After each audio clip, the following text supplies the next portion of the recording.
Bonjour à tous. Bonjour tout le monde. Donc, je suis vraiment ravie d'être ici avec vous aujourd'hui. C'est la première édition de Samedi chez nous. Donc, j'ai hâte de faire cette émission avec vous. Donc, mon nom c'est Marie-Ange et c'est moi qui vais être donc l'animatrice aujourd'hui. Je vous remercie d'être venus aujourd'hui. Je salue tout le monde à la maison aussi, ceux qui vont regarder ça en rediffusion. Donc, merci beaucoup d'être venus. Aujourd'hui, nous allons parler donc du thème qui touche tout le monde. Donc, c'est l'amour. Et la question, c'est l'amour est-il en crise au Québec? Donc, nous allons le savoir. Nous avons des experts avec nous aujourd'hui, donc ils vont nous répondre. Je vais en même temps présenter donc la personne qui est experte, qui va nous parler vraiment donc de ce sujet. Donc, c'est Cassandre. Bonjour Cassandre. Bonjour tout le monde. Donc, Cassandre, je vais te laisser te présenter. Merci beaucoup pour l'invitation. Donc, je vais commencer un peu du début de ma vie très rapidement, puis vous allez comprendre pourquoi je vous amène là. Donc, on a tous une enfance qui va nous marquer à différents niveaux. Donc, une enfance qui a passé par beaucoup de violence, de la drogue. Je vivais dans un milieu qui est très, très défavorisé, un parent alcoolique, une mère qui était codépendante. Donc, tout ça va marquer inévitablement mon parcours. Et quand on souffre, on cherche des questions, on cherche des réponses en fait à toute cette souffrance-là.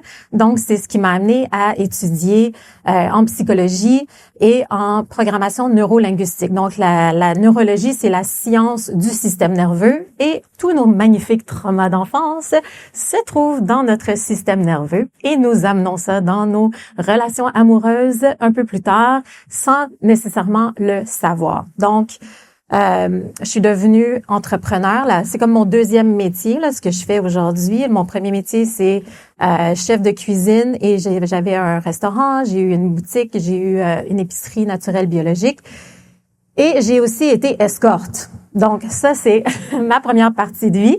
Il a fallu que je me guérisse de beaucoup de choses. Je suis tombée enceinte de ma fille à 23 ans et c'est là où est-ce que j'ai fait, OK, la madame, ça va pas bien du tout, là. Hein? Fait que il faut trouver des solutions maintenant parce que la petite fille que tu as dans ton ventre, elle a rien demandé, puis elle a besoin d'avoir une maman qui est en santé physiquement, mentalement, émotionnellement, spirituellement. Donc c'est là que c'est ce qui m'a amené à travailler sur moi, donc la psychologie et toutes les études que j'ai faites par la suite. J'ai travaillé 10 ans chez Lululemon. Je sais pas si vous connaissez les vêtements de sport. Oui, les filles, ils font comme, ouais, je connais. Oui, c'est ça. C'était certain qu'il y avait quelqu'un qui portait du Lululemon. On habille aussi, en ce moment, si vous regardez prochainement les Jeux olympiques, c'est la compagnie qui habille aussi les athlètes olympiques.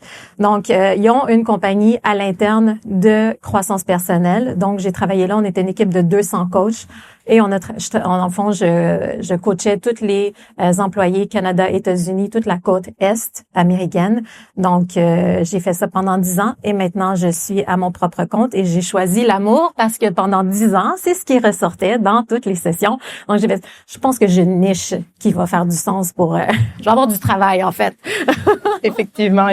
Et ça touche tout le monde. Donc, ça touche tout le monde. Effectivement. Donc, merci beaucoup, Cassandre. Donc, merci d'être avec nous aujourd'hui. Ça nous fait vraiment plaisir. Donc, pour continuer, en fait, donc là, je vais inviter Raoul. Donc, on va aussi quand même parler des statistiques parce que oui, on aimerait bien savoir tout ce qui se passe, mais on va y aller avec les chiffres. Moi, je suis une fille de chiffres, j'adore les chiffres. Donc, ça va nous permettre de voir qu'est-ce qui se passe réellement au niveau vraiment donc des relations amoureuses aujourd'hui et dans les générations qui sont passées avant nous. Donc, Raoul, je t'invite à venir.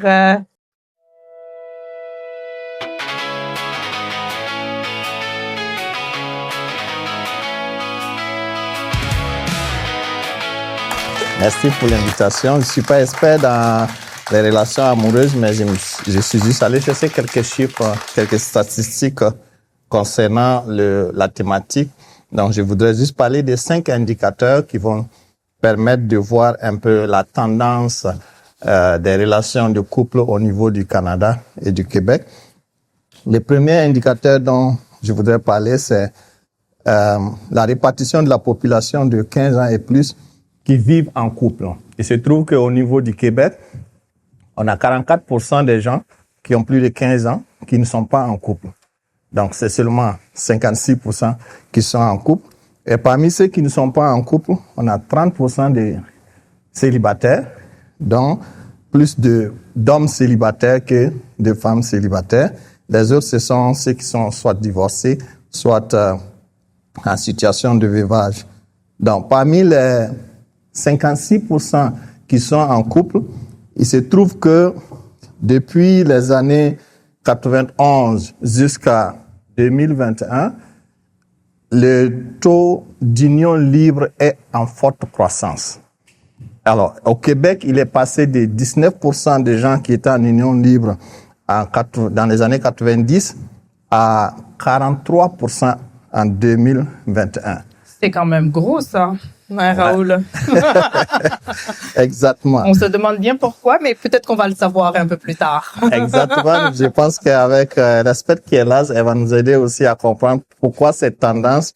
Et je vous dis que cette situation depuis les années 90 pour le Québec est plus élevée que les autres, j'allais dire, provinces du Canada. Le troisième indicateur, donc, c'est le taux de mariage.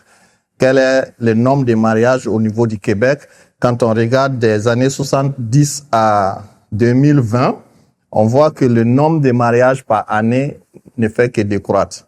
On est passé de 50 000 mariages par an dans les années 70 à 23 000 mariages par an maintenant, disons, en 2024. Avec vraiment une forte chute en 2019 à cause de la pandémie où les gens se cherchaient. On parlait pas de mariage. Oh là là. Donc après cette pandémie, bon, la pente a commencé à remonter, mais jusqu'à présent, c'est vraiment stabilisé. Donc, on peut dire que des années 70 à maintenant, le nombre de mariages a diminué de moitié, en gros, là. Un autre indicateur intéressant dont on peut regarder, c'est est-ce que les gens sont pressés de se marier? On se rend compte que le mariage reste peu fréquent et très tardif. C'est-à-dire, quand on regarde l'âge auquel les gens se mariaient dans les années 90, c'était environ, pour ceux qui se mariaient pour la première fois, on était à 28 ans environ, en moyenne. Mais là, on est rendu à 33 ans. Ça veut dire que les gens prennent plus le temps avant de se marier. Pour quelles raisons? Je pense que c'est des éléments, effectivement, qui vont être abordés. Et le dernier indicateur que je voudrais partager avec vous, c'est vraiment les taux de divorce.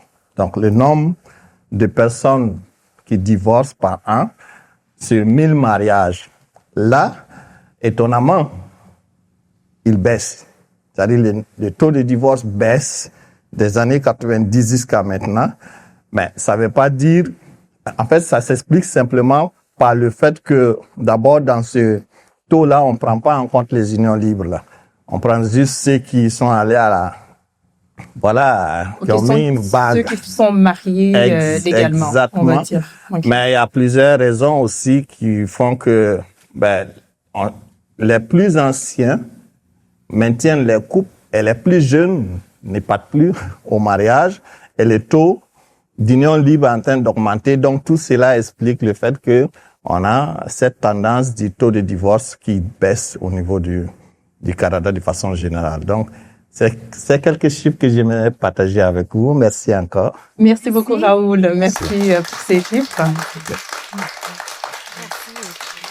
Merci. Donc, avant de revenir par rapport donc aux chiffres, c'est vraiment des chiffres qui sont vraiment frappants. Moi, je suis vraiment étonnée d'avoir ces chiffres-là. Donc, on va prendre les questions.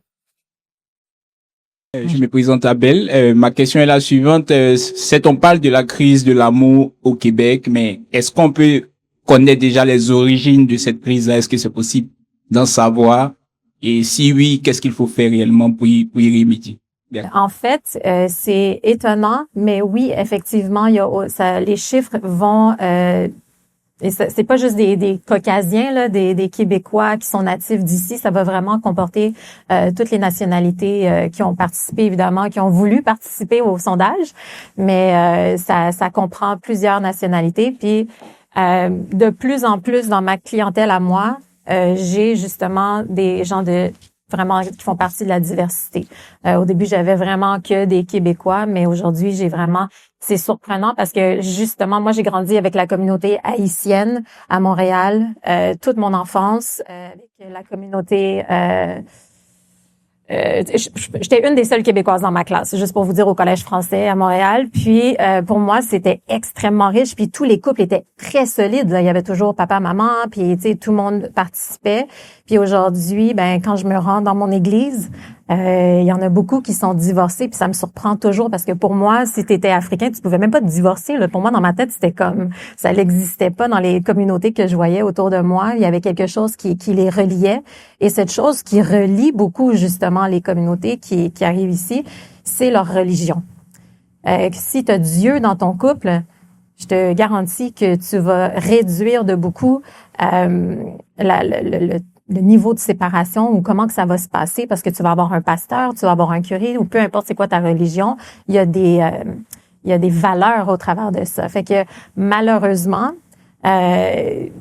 certaines communautés vont se faire, j'ai envie de dire, envahir par cette crise-là ici au Québec en adoptant peut-être justement la laïcité qu'on est en train de mettre ici puis de perdre des valeurs qui sont extrêmement importantes. Est-ce que ça répond un peu à ta question? Oui. Merci. Merci beaucoup pour la question. Donc, merci Cassandre d'y avoir répondu. Marianne, est-ce que je peux m'adjuger une question? Mais oui, certainement. T'avais tellement hâte, Roland. Oui. Bonjour à vous, moi c'est Roland. J'ai une question pour la coach. Est-ce que les statistiques qui nous ont été présentées, c'est vrai, vous avez quand même brossé un peu un panorama dans les couples africains qui ont pour étalon et pour référentiel Dieu. Mais on sait qu'au Québec et au Canada aussi, il y a le polyamour, il y a des couples de même sexe. Est-ce que au niveau de ces autres catégories d'amour, est-ce qu'il est plus fiable là-bas? Est-ce qu'il est plus volatile là-bas? Est-ce qu'il est plus solide de l'autre côté et tout? Suivant vos analyses et votre accompagnement des couples qui ne sont pas forcément hétérosexuels ou bien qui n'ont pas pour étalon Dieu, la religion, la culture traditionnelle et tout. Est-ce que les couples qui sont dans la laïcité et tout sont plus solides ou moins? Attends, là, il y avait plusieurs questions. Dans le fond, fait que tu veux savoir... Les couples hétérosexuels Ouais. sont plus conflictuels que les couples homo ou bien de polyamour, par exemple? Non, ça va être la même chose. Parce que j'ai de tout dans ma clientèle. Parce que ce qu'il faut comprendre, c'est qu'un problème de couple n'est pas... Merci.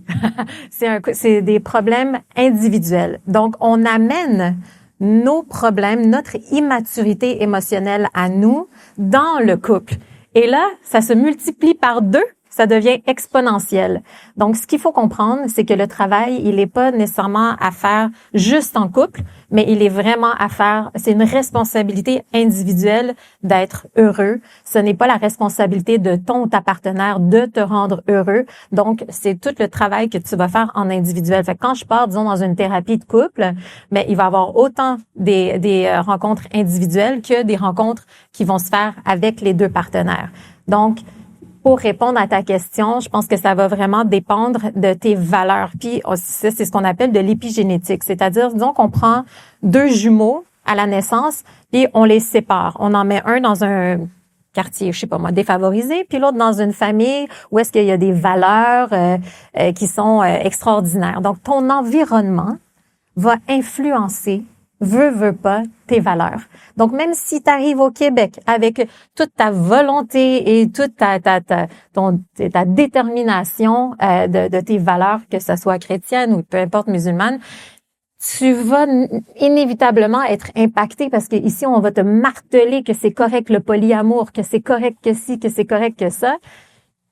Est-ce que ce l'est pas, je sais pas, mais je sais que ça va détruire des couples inévitablement parce que je le vois. Ça répond-tu un peu plus à ta question? Je vais juste, si vous me permettez, de poser une dernière question. En fait, nous, dans la communauté africaine de Québec, et ça pourrait contredire quelque peu les statistiques de Raoul, hein, mais je sais qu'elles sont quand même fondées sur du rock. Oh là là. Mais nous, dans la communauté africaine, on vit quand même des divorces, parce que Oui. lui, il a dit qu'il n'y avait pas assez de divorces. Mais de plus en plus, je sais pas, dans les réseaux sociaux et tout, on voit que des couples, des gens qui ont fait venir leur épouse Oui. ici, au Québec, notamment dans la communauté africaine. Oui. On voit qu'il y a quand même un grand effritement, beaucoup de plaintes. Les femmes qui ont découvert des droits féministes ici, les hommes qui restent dans leur patriarcat, les gars qui disent désormais c'est 50-50, toi et moi, comme on est au Québec, tu mérites tous les droits, mais aussi les devoirs et tout. Donc nous, on voit dans la communauté africaine qu'il y a quand même un effritement des couples qui étaient beaucoup plus stables en Afrique où les femmes n'avaient pas tous les droits. Absolument. Donc, je sais pas, Raoul ou bien la coach. Mais j'en ai un couple que d'ailleurs qui est africain que je coach, puis ils se sont séparés et lui il a fait venir sa femme, il a travaillé très très fort pour la faire venir ici, puis là boum ça éclate parce que justement le fracas des valeurs devient puis lui il comprend pas qu'est-ce qui se passe, puis fait que c'est dommage. Ouais, effectivement, moi je sers dans mon église puis il y a beaucoup de couples africains qui sont divorcés. Je suis pas une experte en relations amoureuses africaines, mais juste de par mon expérience autour de moi, effectivement, c'est pour ça que je dis que ton environnement va impacter énormément ton système de croyance. Évidemment, c'est sûr. Raoul, étais-tu d'accord? Il est comme oui. Que ça soit bon ou pas, je veux dire, est-ce qu'on adhère au féminisme ou pas, je sais pas, mais si c'était vraiment la solution, tout le monde serait heureux. Je dis ça comme ça. Je dis ça puis je dis rien. Effectivement. Est-ce que nous avons une autre question? Oui? OK. D'accord. Donc, ça va être la dernière, par contre, qu'on va prendre et il y aura des questions à la fin. Exactement. On va vous laisser vraiment le temps de répondre de poser vos questions et elle va pouvoir y répondre. Donc, oui, on vous écoute. Bonjour à tout le monde. Je m'appelle Noëlla. Ouais, je suis maman de 3 garçons. Enchantée, Noëlla. Merci. Donc, je vais poser la question, est-ce que c'est pas aussi les stress qu'on a ici du travail fort et tout? Et puis, dans un couple, il y a comme l'incompréhension qui s'installe. Oui. Mais ici, on découvre qu'on a la chance de ne pas faire comme nos mamans, je peux dire, de survivre. On travaille, on traverse, on manque comme on n'a pas le temps entre nous et puis bouffe. C'est ça. Donc, je voulais juste si est-ce que c'est pas ça.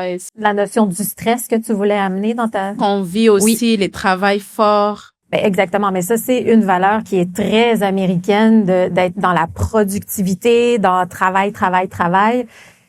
C'est certain que ce stress-là, de un, il y a un impact physiologiquement sur ta santé, mais inévitablement, il va avoir un impact sur ton couple parce que t'es pas présent. Quand t'es sur une falaise puis que ta corde est lâche, tu penses pas à aller sauver la personne à côté de toi, t'es en train d'essayer de te sauver toi-même. Donc, les couples sont encore dans un mode survie, mais avec un enrobage doré peut-être.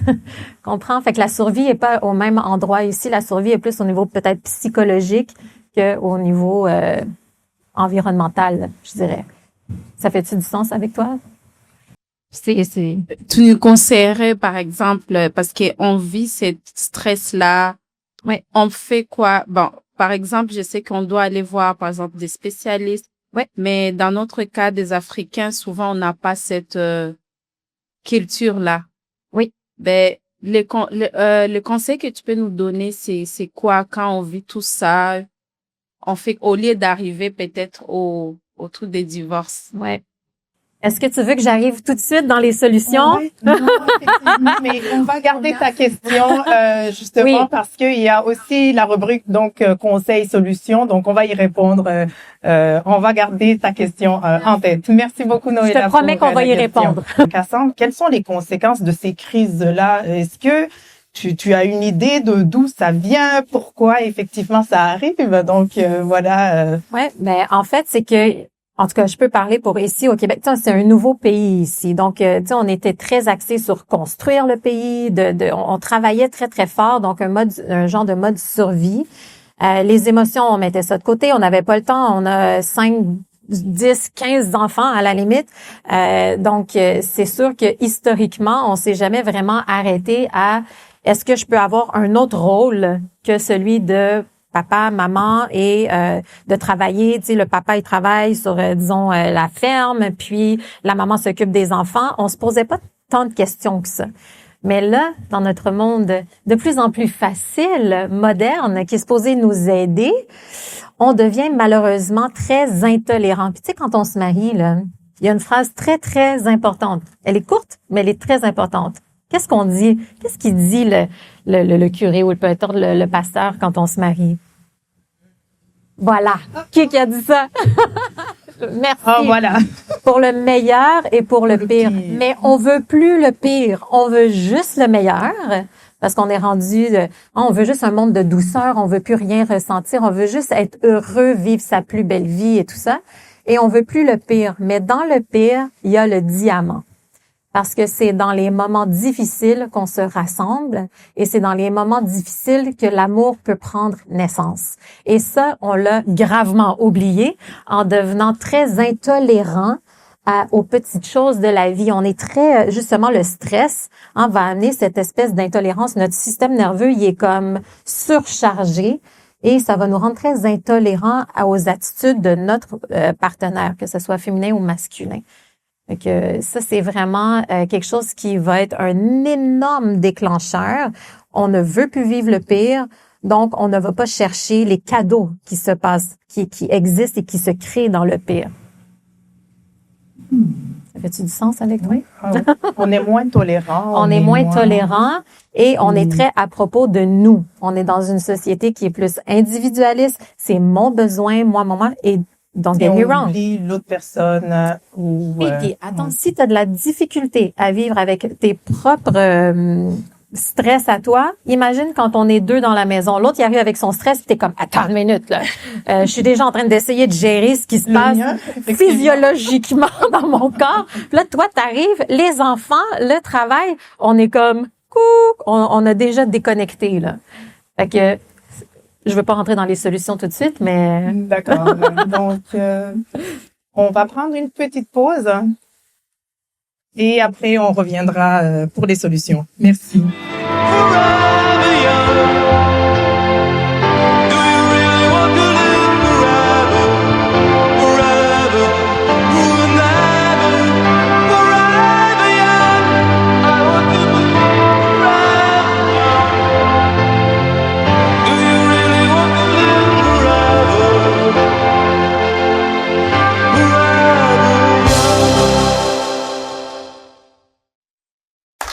Merci tout le monde. Donc, nous revoilà.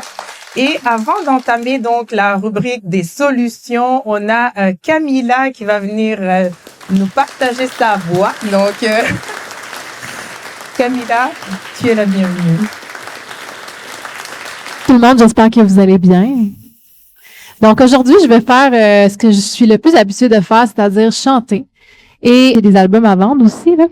Mais je fais une composition que j'ai jamais vraiment partagée avec les autres, qui parle de bijoux et d'amour.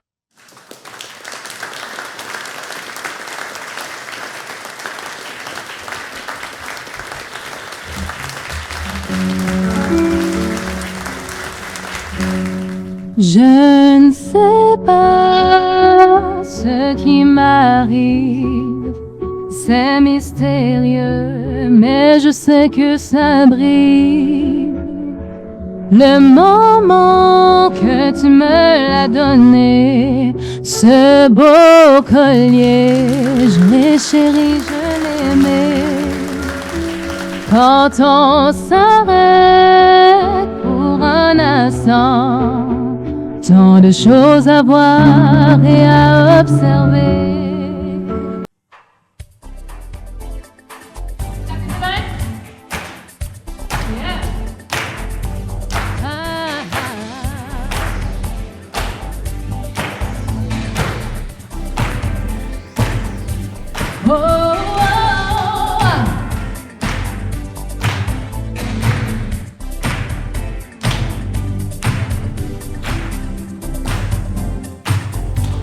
Yes, he's the one I dream of. He looks into my eyes, takes me to the clouds above. Oh, I lose control.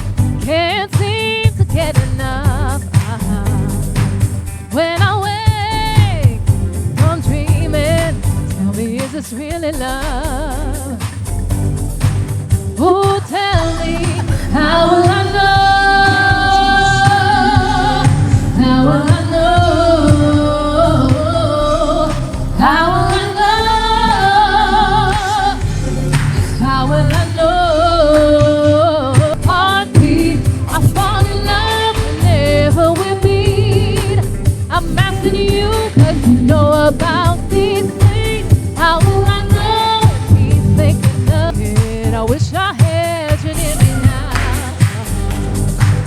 Tell us no, mistaken. What I feel is really love. Oh, tell me, how will I know? How will I know? How will I know? How will I know? How will I know if he really loves me? Still bear with every heartbeat. I fall in love whenever we meet.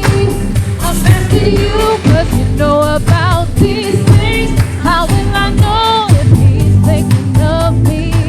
I try to fall, but I'm too shy. I can't speak. Fall in love, going clean. If he loves me, if he loves me not, oh, how will I know?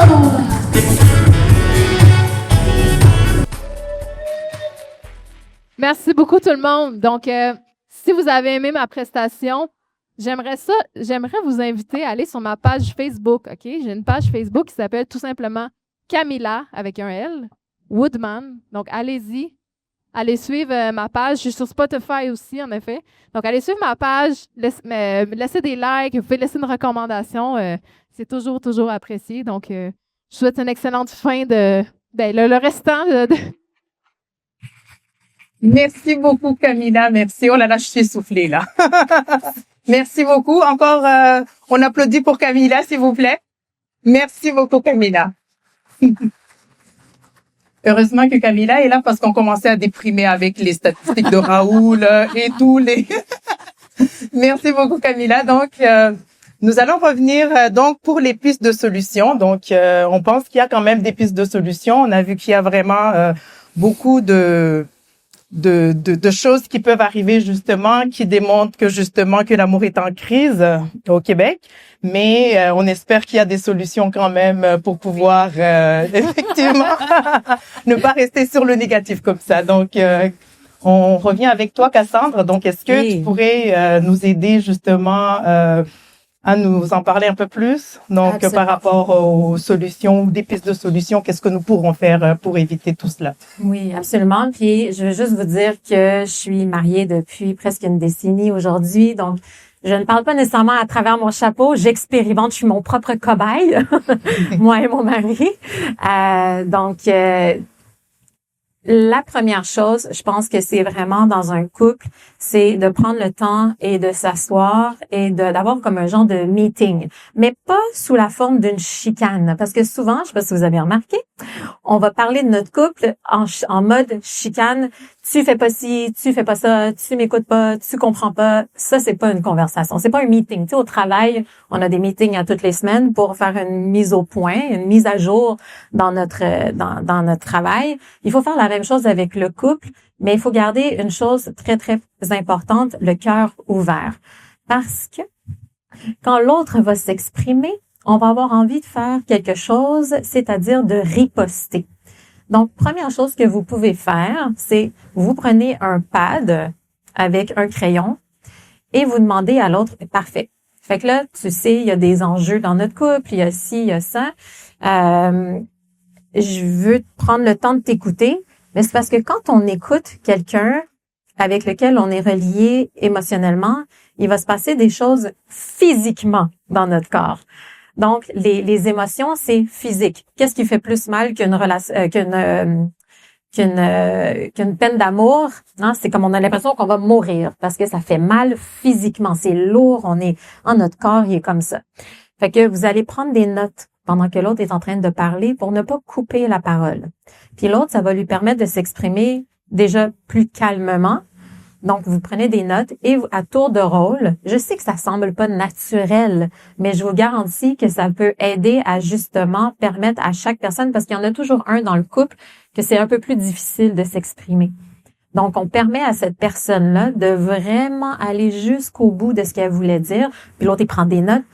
Et l'autre, ce qu'il va faire, c'est qu'il va répéter les mots précis que sa partenaire vient de dire.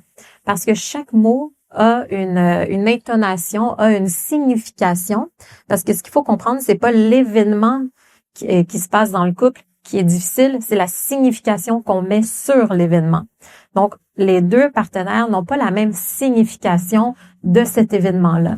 Donc, il faut vraiment apprendre à s'écouter. Ce qui m'amène à la deuxième solution, c'est les 3 types de communication. Est-ce que vous saviez qu'il y avait 3 types de communication? Non? Dans un couple? Non? Moi, je pense qu'il y en a une, non? C'est pas une? C'est « tu m'emmerdes ». Oui, Non. allez! Non, OK? Donc, le premier type de communication en relation, c'est la communication qu'on appelle pratique. Chérie, il n'y a plus de pain, il n'y a plus de lait. Est-ce que tu peux aller à l'épicerie chercher les trucs pratico-pratiques? Oh, parfait, oui, non. La deuxième, c'est la communication sociale. Donc, chérie, les enfants, ils ont une activité en fin de semaine. Est-ce que c'est toi qui vas aller les porter? Quand est-ce qu'on va chez tes parents? Qu'est-ce qu'on fait pour les vacances? Donc, c'est ce qu'on appelle la communication qui est qui gravite autour du couple. Mais où est-ce que les couples vont faire une grave erreur et où est-ce que ça va en fait générer beaucoup d'insatisfaction? C'est qu'on se rend pas à la 3e. Il y en a une autre? Oui. Mais je pensais que les deux, c'était ça, le couple, non? C'est une partie, mais c'est pas complet. Ah, d'accord. OK. Donc, la 3e va amener justement un très haut niveau de satisfaction. Mais pourquoi qu'on va pas là? C'est parce qu'elle fait peur. OK? Donc, je coach des couples qui ont 30 ans de vie commune, qui ont balancé entre la communication pratique et la communication sociale, mais qui se sont jamais rendus à la 3e, qui est la communication intime. Donc, la communication intime, pourquoi qu'on va pas là? C'est qu'elle est pas facile. Elle demande 2 ingrédients particuliers. De la vulnérabilité. OK. Et pour être vulnérable, ça demande du courage. Donc, combien de couples que j'ai coachés qui sont allés jusqu'à l'adultère, que si en amont, ils avaient eu une conversation genre mon amour, tu sais, comme c'est pas facile d'avoir cette conversation-là. Tu sais, je suis attirée envers une autre personne, je sais pas qu'est-ce qui se passe, il y a quelque chose qui me plaît pas dans la relation. Je vous garantis que ça va faire monter des émotions. Mais je vous garantis que ça va faire beaucoup moins mal que si vous vous faites prendre à le faire. C'est pour ça qu'elle demande du courage, cette communication-là. Parce que si vous pensez que vous pouvez grandir en amour avec une personne sans mettre votre cœur à l'intérieur, c'est impossible. Le niveau de satisfaction est très, très, très bas. Fait qu'on peut graviter, on peut continuer, comme je vous dis, pendant 30 ans, mais ce qui arrive avec le couple, les enfants sont partis, ils sont maintenant à la retraite et ils ne se connaissent pas. Il y a eu malheureusement un adultère aussi. Le mari a jamais été capable de le dire. Fait que ça fait beaucoup de non-dits et ils ont dû se séparer après 30 ans. C'est extrêmement dommage quand il aurait pu avoir une conversation en amont de je sais pas qu'est-ce qui se passe dans notre sexualité, tu sais, comme je sais que c'est difficile d'avoir cette conversation-là, mais je vous garantis, là je vous ai donné quand même un gros exemple, là. Ça peut être moins intense que ça, mais c'est parce que la réalité, si on demandait à Raoul de nous sortir des chiffres par rapport à l'adultère, vous seriez jeté par terre. Fait que puis quand on dit adultère, c'est pas juste nécessairement de passer à l'acte physiquement. Hein. Ça peut être des conversations sur les réseaux sociaux, tout ça, ou juste c'est pas facile. Il y a beaucoup de tentations, beaucoup. Donc si on n'est pas capable d'avoir cette intimité-là avec notre partenaire, ça va être vraiment difficile de passer au travers de tout ce temps-là. Mais je trouve que c'est quand même, c'est vrai que c'est difficile hein, parce que je pense que il y a peut-être aussi l'ego qui vient en compte. Donc, en fait, il y a une blessure bien précise cette raison qui vient rentrer en ligne de compte là-dedans, c'est la blessure du rejet. Ah, on a peur d'être rejeté. Ah. Exact. On a peur d'être rejeté, donc on se dit, je vais garder ça pour moi, je vais essayer de compiler ça à l'intérieur de moi, mais un jour ou l'autre, ça va mal sortir. Puis Ça explose. Ça explose et ce qui va déterminer en fait aussi le bonheur d'un couple, c'est sa maturité émotionnelle. Parce que là, en ce moment, je te regarde. Tu es magnifique. Tu ne fais pas ton âge d'ailleurs, mais ton niveau émotionnel en crise amoureuse peut avoir 5 ans. Oui. Ah oui. Qu'est-ce que ça fait les enfants quand c'est pas content dans un carré de sable? Ça ressemble-tu à ta dernière chicane, ça? Effectivement. Tu m'écoutes pas? OK, c'est bon. Exact. OK? Fait que tu peux être très mature au travail. Il y a quelqu'un qui se reconnaît? Oh là là! Tu peux être très, très mature. J'ai des hommes d'affaires, des femmes d'affaires qui disent, tu sais, que dans mon entreprise, je gère. Non. J'arrive à la maison, je suis comme une vieille chaussette, là. Tu comprends? Fait que qu'est-ce qui se passe? Qu'est-ce qui se passe entre les deux? C'est ta maturité émotionnelle. Donc ça, c'est extrêmement important d'aller chercher de la maturité émotionnelle parce que vous savez pas, mais vous traînez toute votre enfance, celle de papa, maman, les amis, avec vous. Dans la chicane, vous n'êtes pas deux. Je vous garantis qu'il y a plus de monde dans la pièce que vous le pensez.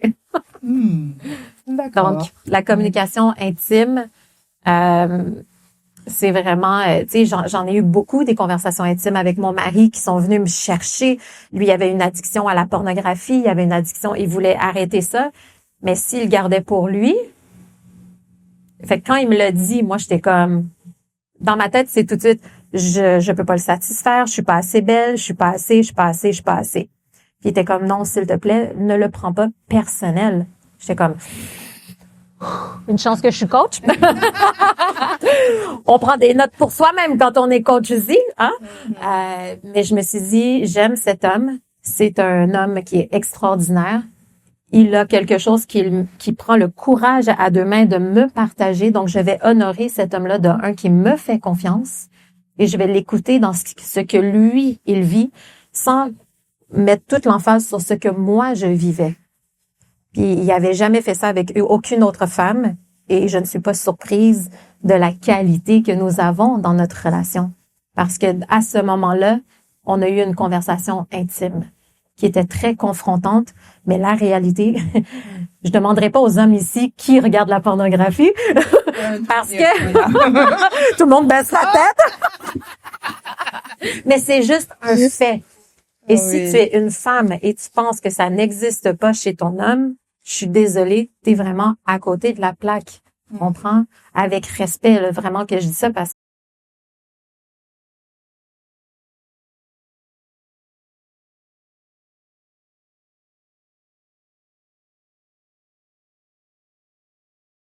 que les femmes, on veut être accueillis dans nos émotions, mais les hommes aussi. Mais c'est juste, ça vient d'une autre planète. Tu comprends? C'est très différent de nous. Donc, on peut pas s'attendre à ce que notre mari nous partage quelque chose que nous vivons. Ça va être différent. C'est sûr. Puis ça va venir te confronter. Ça sera pas confortable. Mais si tu restes les fesses assis là, je te garantis que là, il va se passer quelque chose de vraiment magnifique. D'accord. Est-ce que c'est dans les deux sens? Oui, évidemment. Ah, d'accord. Oui, on parle pas le même langage, les hommes et les femmes. Donc, c'est ça, la majorité des couples qui viennent me voir, c'est « on se comprend pas ». Ben, je comprends. On parle pas le même langage et en plus, on a des personnalités différentes. Ça commence à faire beaucoup, là. Faut démêler tout ça, là. Mais je pense que chacun est égal dans la relation. Toujours. Tout le monde a raison dans son monde. D'accord. Donc, on va garder les questions, commencer à y penser. On va avoir une période de questions tout à l'heure pour Cassandra. Mais avant cela, donc, on va prendre une petite pause puisque on va inviter, on a une invitée spéciale, donc qui va venir aussi nous parler de son histoire. Donc, on prend la petite pause et j'invite le DJ à mettre de la musique.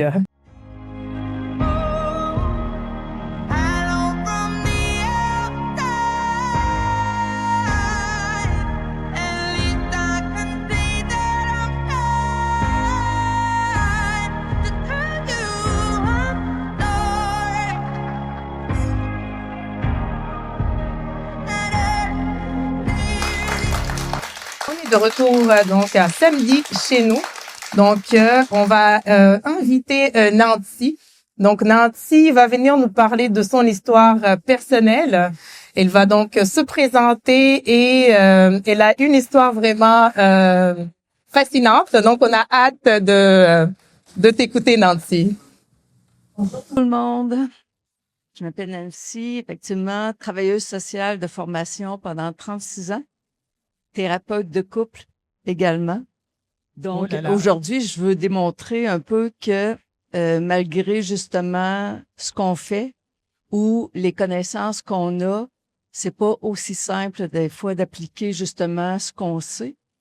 Puis, une chose que je vais continuer de dire, c'est que même si souvent dans la vie, je sais quel type de partenaire je souhaite, dans les faits, quand vient le temps justement de rencontrer la bonne personne, c'est pas toujours simple, dans le sens qu'on a nos critères. L'autre, ses critères, mais tous ceux, dans le fond, qu'on souhaite vraiment, c'est-à-dire au niveau des valeurs, c'est pas toujours évident. Donc, la dernière fois, pourtant j'avais guéri, j'étais sûre effectivement d'avoir fait un bon bout de chemin sur mes guérisons, mais en même temps, la vie m'a donné un lien d'âme que je croyais enfin l'homme de ma vie. Mais finalement, pour avoir souvent entendu que ce qui nous dérange chez l'autre, on le porte en soi. Et ça, je l'entendais avant, mais tant et aussi longtemps que t'es pas confronté profondément, puis je veux dire, c'est sûr que quand tu es en couple, c'est encore plus flagrant. Fait que c'est sûr que je suis tombée avec un évitant que je ne connaissais pas, j'avais jamais vécu ça avant. Je suis tombée avec une personne, justement, qui avait peur du rejet. Puis moi, j'étais convaincue que c'était l'homme de ma vie. Donc, c'est sûr que plus je voulais créer le lien, plus lui prenait ses distances. Puis, ce que j'avais jamais connu, c'est l'implication d'une tierce. Parce qu'habituellement, quand tu es en couple, tu es à deux. Donc là, en plus, quand tu rentres une tierce, c'était juste son ami qui avait avant, avec qui il avait déjà couché, mais qui avait plus rien pour elle, dans le fond. Puis là, c'était uniquement de l'amitié. Mais 15 fois dans notre relation, finalement, elle a passé avant moi. Donc, tout ça pour dire que même si on a des connaissances, même si on a de l'expérience, même si on établit ce que l'on veut dans la vie comme couple, la vie va toujours nous confronter justement à nos propres blessures qui ne sont pas guéries. Et ça, on rajoute dans le fond avec ce que Cassandre disait tantôt, le stress, la communication, nos valeurs, l'éducation qu'on a reçue, tout dépendamment d'où on vient, le nombre d'enfants qu'on était dans la famille, puis toutes les autres difficultés que les parents ont vécues. C'est loin d'être évident ces années-ci où est-ce que là, on rajoute en plus, on dit tantôt le porno ou, tu sais, je veux dire, le fait d'avoir Facebook, que la communication, écoute, est facilitée de tous bords, tous côtés. Entre autres, la question existentielle d'aujourd'hui, c'est est-ce que le Québec est en crise par rapport au couple? Je pense que, tu sais, on a déjà exposé beaucoup de critères qui fait que c'est difficile de trouver la bonne personne, même si nous, on croit qu'on est une bonne personne. Dans les faits, de trouver la personne qui nous convient, c'est pas évident, là, puis ça prend effectivement beaucoup, beaucoup de communication pour réussir, dans le fond, à maintenir un couple en place. Merci beaucoup, Nancy. Donc, on a une question dans le public. Roland, on a besoin de toi ici. Merci. Donc, nous avons une question dans le public. Bonjour à tous, mon nom c'est Marie-Oriane et ma question est plus orientée vers les blessures. Vous avez dit tantôt que parfois on réalise que ce qui nous dérange chez l'autre est en nous. Et vous avez parlé du fait que votre conjoint, ou je sais pas si vous êtes en couple présentement, Non. le monsieur avec qui vous étiez souffrait de blessures de rejet. Finalement, est-ce que vous avez découvert que vous aviez aussi un problème avec le rejet ou... Ben, ce que finalement, c'est ça, cette relation-là m'a fait constater, c'est que même si je croyais avoir fait un grand bout de blessure, dans le sens que j'étais consciente de bien d'éléments familiaux qui ont pu faire en sorte que moi, je suis généreuse, travailleuse sociale, donc c'est sûr que j'étais là portée vers les autres, mais c'est sûr que en voulant en faire beaucoup pour les autres, me suis rendu compte que j'en prenais beaucoup sur mes épaules aussi. Donc lui, comme je l'aimais puis que j'étais convaincue que c'était l'homme de ma vie, je croyais qu'un jour, dans le fond, ça viendrait qu'à changer. Je savais qu'il avait été, dans le fond, trompé dans sa relation antérieure, qu'il avait peur du rejet. Mais en même temps, le fait que je sois intervenante, le fait que justement que je suis à l'écoute, que je comprends, que je pensais jamais, dans le fond, m'exposer à... Mais c'est sûr que, tu sais, je savais qu'à chaque fois que je voulais créer des liens, il avait peur, dans le fond, parce que sa blessure était pas guérie. Mais plus que lui, dans le fond, justement, il partait, ou il faisait, dans le fond, il changeait de sujet, ou justement, il allait vers sa tierce, ben, il réveillait à chaque fois, dans le fond, ma blessure de rejet que je croyais guérie, mais qui l'était pas non plus. Donc, c'est sûr que, tu sais, là, la tierce, c'est, dans le fond, la trahison. Tu sais, fait que c'est sûr que là, je me suis rendu compte que, justement, ce que j'avais vécu dans ma famille d'origine, c'était pas guéri, là. Tu sais, parce que si ça avait été guéri, le fait, dans le fond, qui implique une tierce, possiblement que je me serais respectée puis j'aurais pas accepté.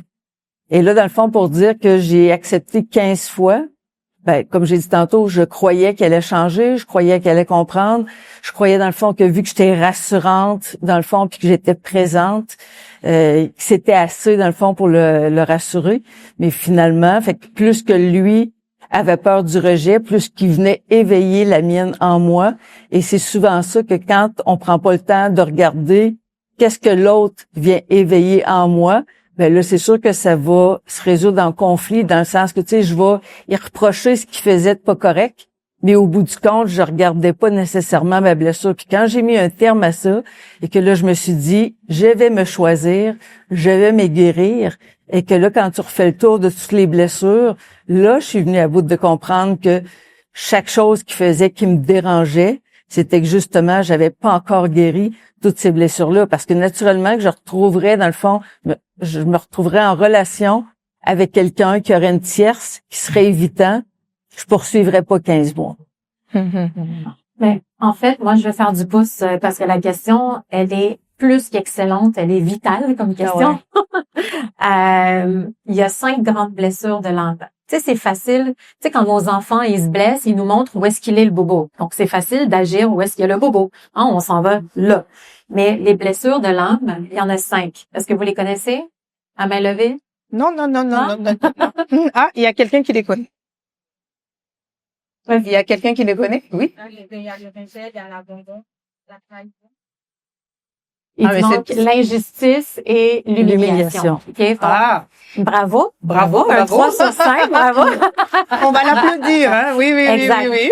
Donc, ces blessures-là qui vont se passer du ventre de ta mère jusqu'à aujourd'hui, mais surtout jusqu'à temps que le lobe préfrontal de ton cerveau, où est-ce qu'il y a tout ton rationnel et tes connaissances et ton intelligence émotionnelle qui va se terminer de se construire à 25 ans, tout dépendant, ben, les 5 grandes blessures de l'âme, tu vas les vivre. Donc, le rejet. On a tous vécu du rejet. On a tous vécu de l'abandon. On a tous vécu de l'humiliation, de la trahison et de l'injustice. Mais ces blessures-là, on les voit pas. Elles sont à l'intérieur de vous. Vous les avez vécues et votre système nerveux va en fait créer quelque chose de vraiment particulier avec ces blessures-là. Ils vont créer votre personnalité. Puis votre personnalité, vous l'avez pas créée encore là consciemment, vous l'avez créée inconsciemment. Vous vous êtes pas levé un matin, vous avez dit moi là, je vais vraiment être jaloux dans mon mariage, ça va être magnifique. Quelle bonne idée. Non, vous êtes juste jaloux. Comme ça. Vous vous êtes pas posé la question consciemment. C'est vraiment quelque chose, vous avez vécu une blessure de trahison et vous vous êtes devenu méfiant. Hein, votre corps, ça a fait tellement mal, cette première trahison-là. Et là, vous allez partir dans ce qu'on appelle les fameux patterns. Hein, vous allez rouler en boucle. Et là, vous allez revivre. Je vous donne un exemple. Tu es en 6e année. Puis là, tu sais, c'est la journée où est-ce que tu vas dire à la belle Sophie que tu la trouves belle, puis que tu veux être son petit ami. Tu arrives à l'école, elle est en train de m'embrasser ton meilleur ami. Les femmes, c'est toutes des pip, pip, pip, pip. On peut pas leur faire confiance. Tananana. Et là, tu vas oublier ça. Ça s'est passé, tu avais 12 ans. Mais c'est engrammé dans ton système nerveux. Et là, tu vas continuer ta vie. Touc, touc, touc, touc. Il va t'arriver une autre expérience. Là, tu traînes déjà la blessure de trahison. Tu vas arriver à 16 ans.